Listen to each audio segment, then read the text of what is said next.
ಹೊನ್ನಾವರ ಪಟ್ಟಣ ಪಂಚಾಯತ್ ವ್ಯಾಪ್ತಿಯಲ್ಲಿ ರಸ್ತೆ ಸುಧಾರಣೆ, ಶೌಚಾಲಯ ನಿರ್ಮಾಣ, ಸಿಸಿ ಕ್ಯಾಮೆರಾ ಹಾಗೂ ವಿವಿಧ ಮೂಲ ಸೌಕರ್ಯ ದುರಸ್ತಿ ಪಡಿಸುವಂತೆ ಆಗ್ರಹಿಸಿ ನಮ್ಮ ಹೊನ್ನಾವರ ಉಳಿಸಿ ಬೆಳೆಸಿ ಜನಪರ ವೇದಿಕೆ ವತಿಯಿಂದ ಪಟ್ಟಣ ಪಂಚಾಯತ್ ಮುಖ್ಯಾಧಿಕಾರಿಗಳಿಗೆ ಮನವಿ ಸಲ್ಲಿಸಿದರು.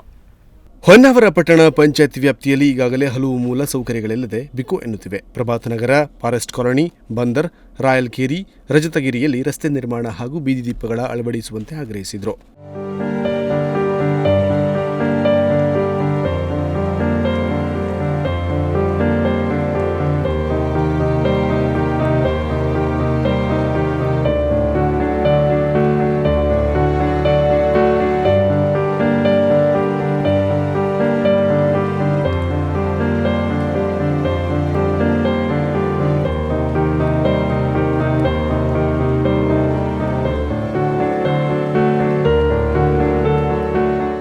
ನಗರದಲ್ಲಿ ಸಂತೆ ನಡೆಯುವ ಸ್ಥಳದಲ್ಲಿ ಪೊಲೀಸರ ನೇಮಕ ಮಾಡುವುದು, ಬೀದಿ ವ್ಯಾಪಾರಿಗಳಿಗೆ ಒಂದೇ ಸೂರಿನಡಿ ಸ್ಥಳಾವಕಾಶ ಕಲ್ಪಿಸುವುದು, ಮಾರ್ಕೆಟ್ನಲ್ಲಿ ವಾಹನ ನಿಲುಗಡೆಗೆ ಸ್ಥಳಾವಕಾಶ, ಪ್ರಭಾತ ನಗರದಲ್ಲಿ ಮೀನು ಮಾರುಕಟ್ಟೆ ನಿರ್ಮಿಸುವುದು ಹಾಗೂ ಬಂದರ್ನಲ್ಲಿ ಸುಸಜ್ಜಿತವಾದ ಮೀನು ಮಾರುಕಟ್ಟೆ ನಿರ್ಮಾಣ ಹಾಗೂ ಇನ್ನಿತರ ಸಮಸ್ಯೆಗಳನ್ನು ದುರಸ್ತಿಪಡಿಸುವಂತೆ ಆಗ್ರಹಿಸಿದರು.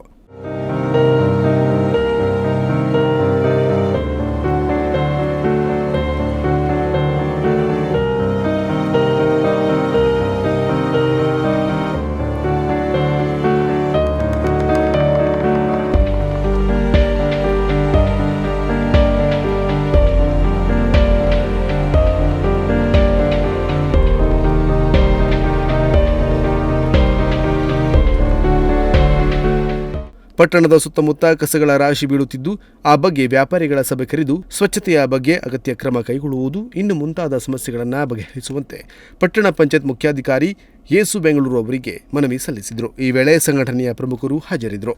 ನಾಗರಾಜ ನಾಯ್ಕ, ನುಡಿಸಿರಿ ನ್ಯೂಸ್, ಹೊನ್ನಾವರ.